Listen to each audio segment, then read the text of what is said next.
It is the path that one should take from going from the beginning to the advanced stage of using data analytics.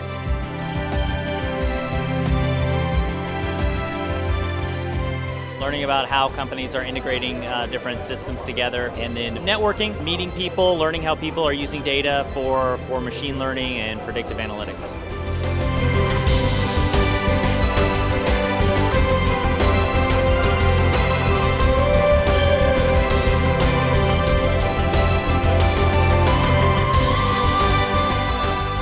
It was really nice to hear different companies talk about case studies and just connecting and seeing people year over year. It's really nice. You see a familiar face